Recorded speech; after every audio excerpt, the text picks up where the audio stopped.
Hello, good morning friends. जय Shri technical classes में आपका स्वागत है। और हमारा जो चैप्टर चल रहा है वो चल रहा है डीसी जनरेटर। डीसी जनरेटर के बारे में हमने डीसी जनरेटर का वर्किंग प्रिंसिपल कार्य सिद्धांत पढ़ लिया है और part of A DC generator के भाग भी हमने पढ़ लिए हैं। आज का जो हमारा टॉपिक रहेगा वो रहेगा डीसी जनरेटर से या फिर types of A DC generator के बारे में पढ़ेंगे। Types of DC generator, DC generator के प्रकार के बारे में आज हम पढ़ेंगे। तो डीसी जनरेटर कितने प्रकार के होते हैं, देखिए डीसी जनरेटर के प्रकार देखते हैं। तो ये अपना क्या है, एक डीसी जनरेटर है। डीसी जनरेटरों को प्राय रूप से या मुख्यतः दो भागों में बांटा गया है। कौन कौन से? जो फर्स्ट भाग होगा पृथक उत्तेजित, जिसको बोलते हैं सेपरेटली एक्साइटेड, और जो सेकंड होता है अपना वो क्या होता है, सेल्फ एक्साइटेड। ठीक है। अब जो सेल्फ एक्साइटेड जो जनित्र होगा, इस सेल्फ एक्साइटेड जनित्र को भी दो भागों में बांटा गया है। कौन कौन से में? एक जो आएगा अपना जो परमानेंट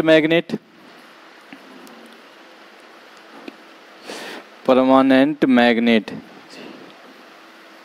और जो सेकंड रहेगा वो क्या रहेगा, इलेक्ट्रोमैग्नेट।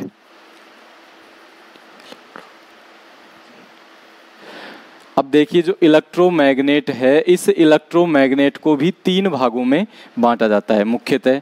कौन कौन से होते हैं ये तीनों भाग, ये देखते हैं। जो फर्स्ट भाग रहेगा वो रहेगा सीरीज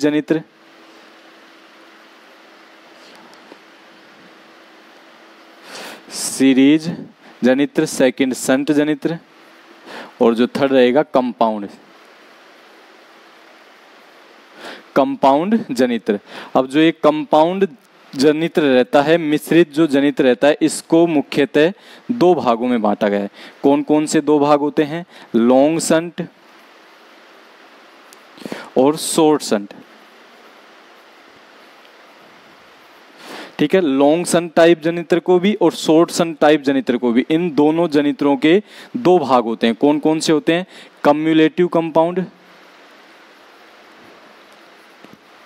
और जो सेकंड भाग होगा इसी का, किसका? लॉन्ग संट का भी होगा और शॉर्ट संट का भी होगा, डिफरेंशियल कंपाउंड। ठीक है। डिफरेंशियल कंपाउंड हो गया और कम्युलेटिव कंपाउंड हो गया। तो देखिए जो डीसी जनित्र हो गया उसको मुख्यतः दो भागों में बांटा जाता है। कौन कौन से में? सेपरेटली एक्साइटेड और सेल्फ एक्साइटेड। सेपरेटली का मतलब क्या होता है? पृथक उत्तेजित। पृथक का मतलब अलग से इसकी फील्ड वाइंडिंग को उत्तेजित किया जाएगा, और सेल्फ एक्साइटेड का मतलब क्या होता है? स्वतः उत्तेजित। मतलब इसमें क्या होगा कि ये अपने आप क्या होगा, फील्ड वाइंडिंग को चुंबकीय क्षेत्र जनरेट होगा। इसमें दो भाग होते हैं, परमानेंट मैग्नेट, एक तो स्थायी चुंबक के द्वारा विद्युत उत्पन्न करना, और दूसरा इलेक्ट्रोमैग्नेट, वाइंडिंग के द्वारा विद्युत उत्पन्न करना। ठीक है। इलेक्ट्रोमैग्नेट के आधार पर जनरेटर को तीन भागों में बांटा गया है। कौन कौन सा? सीरीज, संट और कंपाउंड जनित्र। कंपाउंड जो मिश्रित जनित्र होता है उसको दो भागों में बांट दिया गया, लॉन्ग संट कंपाउंड जनित्र और शॉर्ट संट कंपाउंड जनित्र। अब इन दोनों के जो प्रकार होते हैं वो दो दो प्रकार होते हैं। लॉन्ग संट कंपाउंड जनित्र को भी कम्युलेटिव कंपाउंड लॉन्ग संट जनित्र और डिफरेंशियल कंपाउंड लॉन्ग संट जनित्र। इसी प्रकार से शॉर्ट संट जनित्र को भी दो भागों में बांट दिया। कौन कौन सा? एक कम्युलेटिव शॉर्ट संट जनित्र और दूसरा क्या हो गया, डिफरेंशियल शॉर्ट संट जनित्र। अब हम इसके बारे में क्या पढ़ेंगे, डिटेल वाइज अध्ययन करेंगे कि जो अपना सेपरेटली एक्साइटेड जनित्र होता है वो किस प्रकार से होता है, और परमानेंट मैग्नेट जनित्र कैसा होता है, सेल्फ एक्साइटेड जनित्र कैसा होता है। तो इस चीज़ का हम डिटेल वाइज अध्ययन करते हैं। देखिए सबसे पहले हम किसके बारे में पढ़ेंगे, यहाँ पर पहला जो फर्स्ट पढ़ेंगे वो क्या पढ़ेंगे, सेपरेटली एक्साइटेड।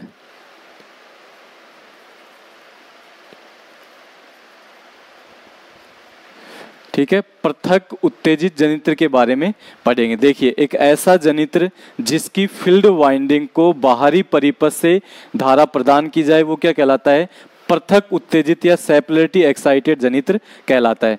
अब इस प्रकार के जनित्र में किसका यूज लेते हैं अपन, मुख्यतः एक्साइटर का यूज लिया जाता है। अब एक्साइटर क्या होता है कि वह युक्ति या वह मशीन जो किसी बाहरी परिपथ के द्वारा मोटर को या फिर जनरेटर को विद्युत धारा प्रदान करती है। बाहरी सर्किट में एक्साइटर के रूप में यूज किसका लेते हैं, सबसे ज्यादा बार एग्जाम में पूछा जाता है, जैसे कि जो एक्साइटर होगा, एक्साइटर के रूप में डीसी शंट जनित्र को या फिर अपन किसको यूज ले सकते हैं, बैटरी का यूज लिया जाता है। अब देखिए मैं एक सिंपल सी संरचना बना रहा हूं सेपरेटली एक्साइटेड जनित्र की।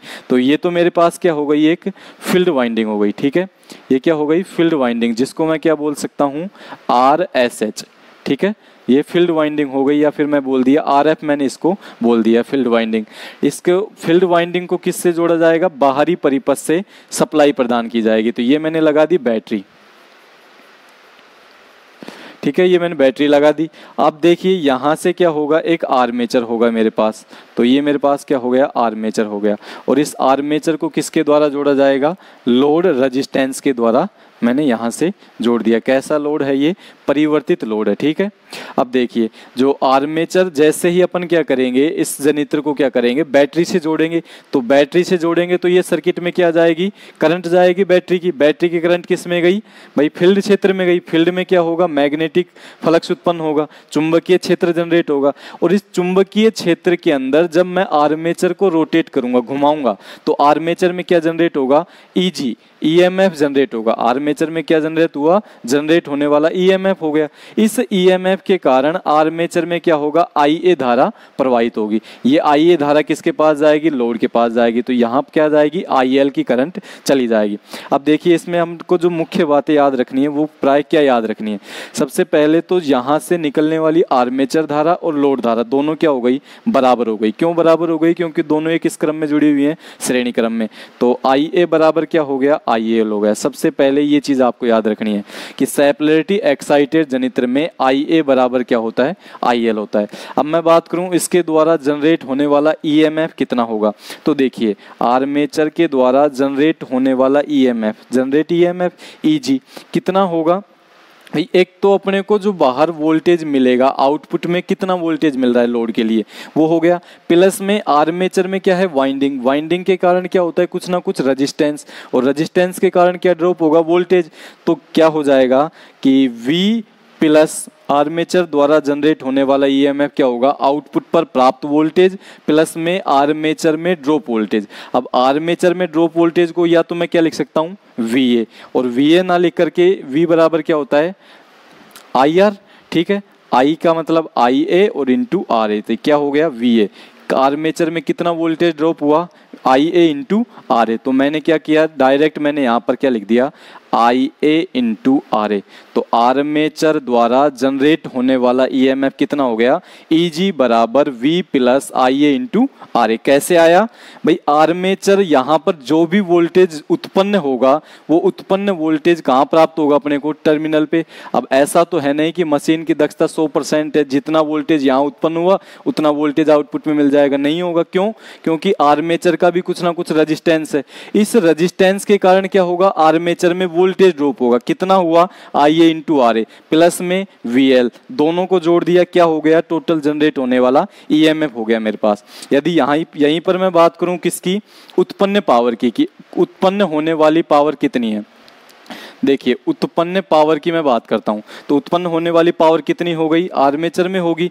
आर्मेचर में कितनी पावर जनरेट होगी, EG into IA, power generate हो गई EG इंटू IA। आर्मेचर द्वारा जनरेट वोल्टेज को यदि आर्मेचर की धारा से गुणा कर दिया जाए तो उत्पन्न पावर आ जाएगी। यदि इसी प्रकार से मैं बात करूं किसकी, प्राप्त पावर की, तो प्राप्त पावर कितनी हो जाएगी भाई, प्राप्त होने वाली पावर कहाँ होगी, यहाँ पर। पावर का सूत्र क्या होता है, P बराबर V इंटू I, यही तो होता है पावर का सूत्र। यहाँ पर कितनी पावर प्राप्त हुई, तो P बराबर V क्या हो गया, लोड वोल्टेज, तो VL इंटू IL।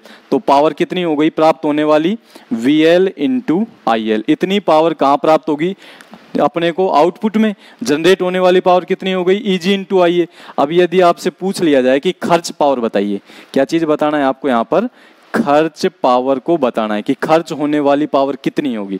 तो देखिए उत्पन्न पावर में से किसको घटा दिया जाए, उत्पन्न होने वाली पावर में से घटा दिया जाए किसको, प्राप्त पावर को। भाई जितनी यहाँ पर पावर जनरेट हुई उसमें से यहाँ की पावर को घटा दूंगा, खर्च होने वाली पावर आ जाएगी। देखिए घटाइए तो उत्पन्न पावर क्या आ गई मेरे पास, Eg इंटू आई ए माइनस प्राप्त होने वाली पावर कितनी आ गई, VL इंटू आई एल। तो ये क्या आ गई, खर्च होने वाली power, Eg into I A minus VL plus VL into I L, ये खर्च पावर आ गई। ठीक है, अब ये खर्च होने वाली जो पावर है, ये जो पावर खर्च हुई है यहाँ पर, वो किस रूप में हुई है भाई, खर्च किसके रूप में होगी, लॉसेज के रूप में। अब लॉसेज की मैं बात कर लेता हूँ, तो आर्मेचर में होने वाला लॉसेज कितना होगा, किसकी बात कर रहा हूँ, आर्मेचर में। आर्मेचर में लॉसेज कितना होगा, आर्मेचर में लॉसेज भाई आई ए स्क्वायर इंटू आर ए, ये आर्मेचर में होने वाला लॉसेज हो गया, आई ए स्क्वायर इंटू आर ए। क्यों, लॉसेज किसके रूप में होगा, ताम्र क्षति के रूप में होगा, और ताम्र क्षति के रूप में कैसे होगा, हीट के रूप में, हीट आ गई आई ए स्क्वायर इंटू आर ए। ठीक है, तो इस प्रकार के जनित्र का यूज कहाँ लेते हैं अपन, मुख्यतः किस में लेते हैं, मोटर व्हीलों में लेते हैं, या फिर अपन किस में यूज ले सकते हैं, बैटरी वगैरह में यूज ले सकते हैं। ठीक है, तो सेपरेटली जो एक्साइटेड प्रकार का जनित्र होता है, मुख्यतः किसी काम क्या काम आता है कि भाई इस प्रकार के जनित्र में क्या किया जाएगा, फील्ड वाइंडिंग को बाहरी परिपथ से क्या प्रदान की जाएगी, धारा प्रदान की जाएगी। अब ये बाहरी जो स्रोत है, ये बैटरी भी हो सकता है, या फिर क्या हो सकता है, एक डीसी संट जनित्र भी हो सकता है फील्ड के रूप में। एक क्वेश्चन तो आपका यहीं से बन गया कि सेपरेटली एक्साइटेड जनित्र में एक्साइटर के रूप में, उत्तेजक के रूप में, एक्साइटर को क्या बोलते हैं, उत्तेजक,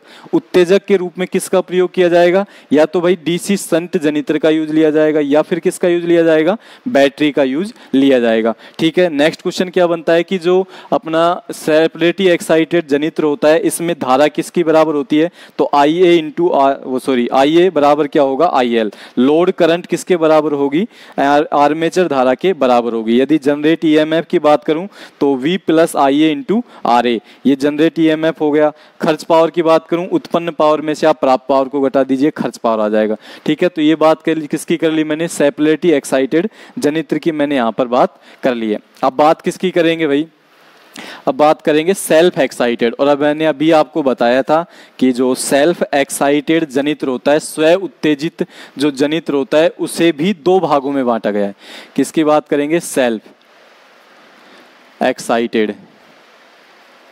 सेल्फ एक्साइटेड जो जनित्र होगा उसके टाइप कितने होंगे, दो टाइप के होंगे, एक परमानेंट मैग्नेट और दूसरा इलेक्ट्रोमैग्नेट। अब सेल्फ एक्साइटेड में क्या होता है कि इसकी जो फील्ड वाइंडिंग है, इस फील्ड वाइंडिंग को बाहरी परिपथ से सप्लाई ना दे करके क्या किया जाता है, अपने मोटर के अंदर ही इसको क्या किया जाता है, जनरेट किया जाता है। अब ये जनरेट कैसे होगी, सेल्फ एक्साइटेड में अवशिष्ट चुंबकत्व के रूप में, किसके रूप में होगी, अवशिष्ट चुंबकत्व के रूप में। ठीक है, सेल्फ एक्साइटेड में धारा की जनरेशन हो गई। अब देखिए जो सेल्फ एक्साइटेड की बात कर ली मैंने, अब मैं बात किसकी करूंगा, परमानेंट मैग्नेट की। परमानेंट मैग्नेट में क्या किया जाएगा कि इस प्रकार के जनित्र में क्या करेंगे, परमानेंट मैग्नेट का यूज करते हैं। ठीक है, एक स्थायी चुंबक का यूज करेंगे, किसको उत्तेजित करने के लिए, फील्ड वाइंडिंग को उत्तेजित करने के लिए। किसका यूज करेंगे, परमानेंट मैग्नेट का। इसके बाद बात करता हूं किसकी, इलेक्ट्रोमैग्नेट की। किसकी बात करूंगा, इलेक्ट्रोमैग्नेट की। इलेक्ट्रोमैग्नेट में क्या होगा, जो इलेक्ट्रोमैग्नेट जो जनित्र होता है, इस प्रकार के जनित्र में एक वैद्युतिक वाइंडिंग का यूज लिया जाता है, किसको, फील्ड वाइंडिंग को जनरेट करने के लिए। ठीक है, वैद्युतिक वाइंडिंग के रूप में किसका यूज ले सकते हैं अपन, जैसे सीरीज वाइंडिंग हो गई, संट वाइंडिंग हो गई, या फिर कंपाउंड हो गई, सीरीज और संट का मिश्रण का यूज लिया जाएगा। किसको यूज करने के लिए, इलेक्ट्रोमैग्नेट के रूप में। और फील्ड वाइंडिंग के आधार पर या आर्मेचर के जो कनेक्शन होते हैं उसके आधार पर जनित्र को कितने भागों में बांट दिया गया, तीन भागों में बांट दिया गया। कौन कौन सा, सीरीज, संट और कंपाउंड। ठीक है, तीन भाग हो गई। अब बात किसकी करेंगे अपन भाई, सबसे पहले जो बात करेंगे फील्ड वाइंडिंग के आधार पर जनरेशन में, वो बात करेंगे सीरीज जनरेटर की।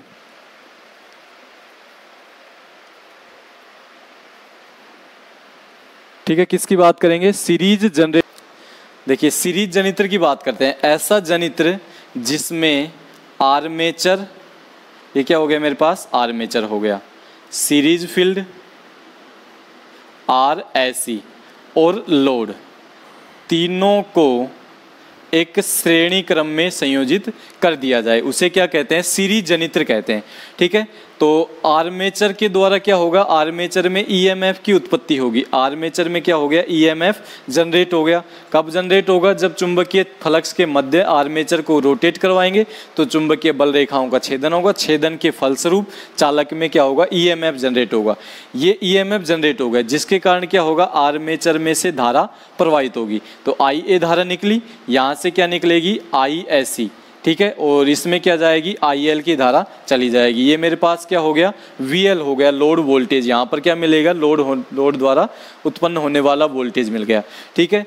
तो इस प्रकार के जनित्र में क्या हो गया, आर्मेचर, सीरीज फील्ड और लोड तीनों को श्रेणी क्रम में संयोजित किया जाता है। एक तो ये चीज़ आपको याद रखनी है। सेकंड आपको क्या याद रखना है कि देखिए अब इसमें कॉमन क्या दिख रहा है, जैसे ही मैं KCL का नियम लगाऊंगा, किरचॉफ का फर्स्ट नियम लगाऊंगा तो क्या होगा, धारा क्या हो गई, बराबर हो गई। पर यहाँ से धारा निकली तो IA धारा यहाँ गई, किस में गई, ISC में। IA बराबर ISC बराबर क्या हो गई, IL। तो इस प्रकार के जनित्र में एक सबसे महत्वपूर्ण जो पॉइंट आपको याद रखना है वो क्या याद रखना है कि IA बराबर ISC बराबर IL।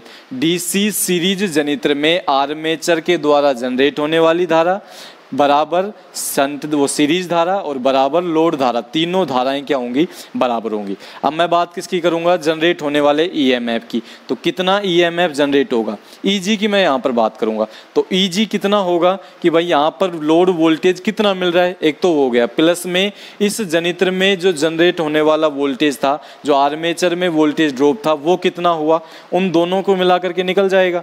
तो EG बराबर V plus IA into RA, ठीक है, ये हो गया।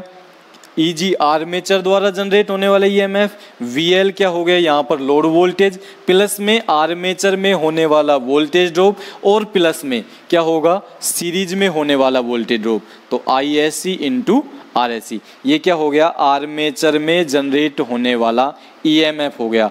लोड वोल्टेज प्लस में आर्मेचर द्वारा उत्पन्न वोल्टेज ड्रॉप और सीरीज द्वारा वोल्टेज ड्रॉप। अब देखिए इसको सोल्व करते हैं। तो EG बराबर क्या आ गया, VL प्लस, अब मैंने क्या बताया था कि IA बराबर ISC होता है। तो यहाँ IA और ISC इसमें से कॉमन ले लूँगा, तो मैंने क्या कॉमन ले लिया, IA कॉमन ले लिया।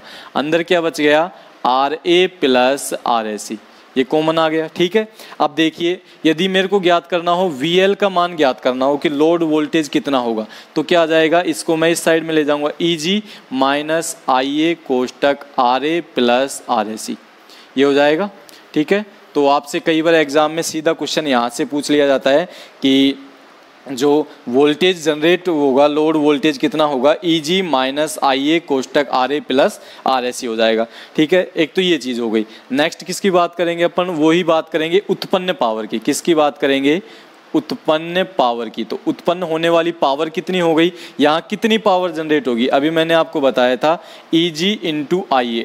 आर्मेचर में उत्पन्न होने वाली पावर कितनी हो गई, EG इंटू IA हो गई।